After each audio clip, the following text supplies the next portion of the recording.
Hi everyone, my name is Michelle Grandes, and for my case study, I did it on myself because I feel like with this course, I was able to explore who I am more and maybe why I came about as who I am. And the four character traits that I believe strongly reside in me are I'm an introvert, I am distracted, I am observant, and I tend to be a bit anxious. So I just want to dive in on my first trait of being an introvert. So I tend to be those type of people who don't want to socialize and who don't want to go out and be with the hustle and bustle. And I thought as I was growing up, I had to be an extrovert because just like Susan Cain says, society puts such a high focus on extroverts, right? And they value it so much more without realizing the importance and the value of introverts. So I've forced myself to be extra, an extrovert. And it was only until I read Susan Cain for my book review that I came to know the free trait theory. And I understood, I'm like, I think now I understand a bit more because I always questioned how am I so loud and just different when I'm at work, when I work with kids, but when I'm at home, I just want to be by myself. And according to the free trait theory that Professor Little discovered, um, it's the ability for introverts like myself to become extroverts for the sake of something that they love. And I love working with children. I love where I am, so I am willing to change who I am for the sake of the children. And some people who read this theory kind of question it. So are you being false? Are you pretending to be someone you're not?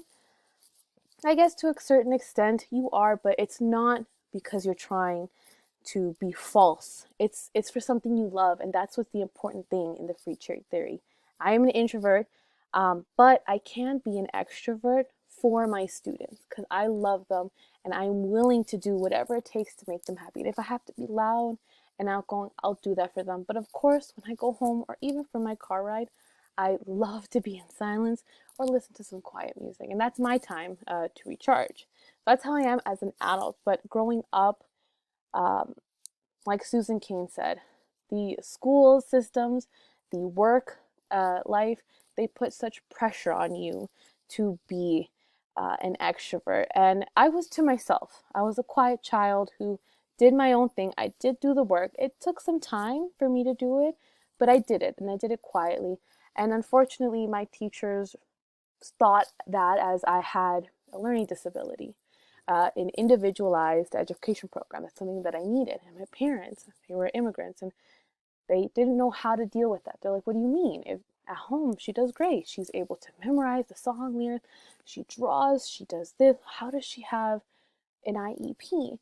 And my parents come from a different country where if you're quiet, that's okay. You're learning. You're absorbing the information. But coming to Canada, where it's expected for you to participate and just talk, that's different for them, right?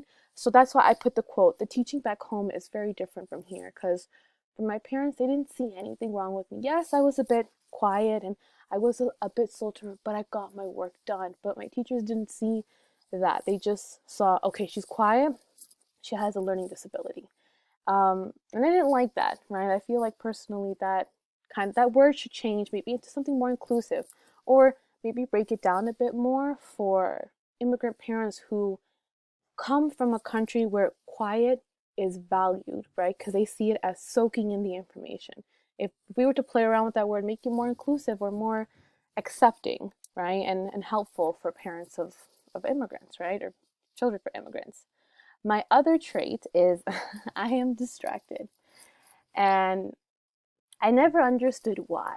I always thought it was just because I had an IEP. And again, at a young age, I always questioned myself. But I now realized, growing up, I would reflect back, the what's it called? The neuroscience of the brain really made me think. I'm like, why am I distracted? And it's because at a young age, around the age of 4, I started watching shows like the Powerpuff Girls, Mega Babies, even Sailor Moon, where there was rapid scene change and different colors thrown at you. So I expected my mind or for me to see the world like that, right? And that's how Krzyzewski saw how children's brain development was trying to impact how they were learning, right? They expected to see that. So I expected to see that, right? Which did um, not affect, but I didn't pay attention a lot to certain things because I felt that they were to be boring, right? I needed to have that high speed, different things thrown at me, right? So I had such high stimulation at a young age that maybe as I was trying to learn, it got hard for me or a bit boring because I just expected that high stimulation. And he did mention that if you have at least 1 hour of cognitive stimulation, that can help reduce the high stimulation that you are seeing in TV. And I'm not blaming my parents whatsoever. To me, they are immigrant parents and they did an amazing job raising me, right? But if we were to have programs to help newly immigrant parents understand all this, I think it would make a great effort and to help them raise their child, right? And see different perspectives. I don't, like I said, my parents just saw it, they liked it, so they let me watch it. They didn't know how it would affect me later. And honestly, I didn't know either. I'm just learning now that the different shows could impact my attention span. And now what I want to ask a question is the question of how or what qualifications or recommendations should the media have for children's TV shows? We can't have low stimulation, we can't have too high stimulation. So what would be the balance in between? How do we have any shows like that currently for our kids? The only one that does come up to mind is Blue's Clues. And they do have once in a while some color pop at you, but compared to the high rapid change, no. Like we have again Sailor Moon, I had Mega Babies, I loved the Powerpuff Girls, right? So I feel like that played a lot in sometimes why I am distracting, right? My boyfriend says my brain kind of scurries, right? I do one thing, I get distracted, I do that. So I'm kind of like a squirrel in that sense. Um, my other traits, which I really enjoyed learning about, was through nature and nurture and attachment theory, was that I'm very anxious. So I was taught that it was my environment, the way I was brought up, maybe in the classroom setting. It was what made me be anxious. And I never really thought to myself, maybe it's the genetics that my mom gave me. My mom was a very anxious person growing up, and I never asked her until I took this course. Because for me, again, I have been in the mentality of it's my environment, it's not my genetics. And when I read Pullman our first week, I really enjoyed it because we talked about the genetics and how only 50%, they say, Freud says that 50% accounts for the environment accounts for our personality, when it's not true, when the environment is random. So how can we really dedicate or put 50% of that to the environment when it's random? Pullman made a comparison of saying, okay, so a child who is well loved, has a home, should do intellectually better than a child who has no parents and is maybe an orphan. And in my case, that's not true. I was, what's it called? I had both my parents, I was in a loving environment. I just was anxious and I didn't know, but that was because of my mom. And when I was learning about this a bit more, I asked her, and my mom told me she was very anxious, a very anxious child. And then when I got a bit deeper into it, I realized I was a type C infant. So I was very anxious to a resistant, right?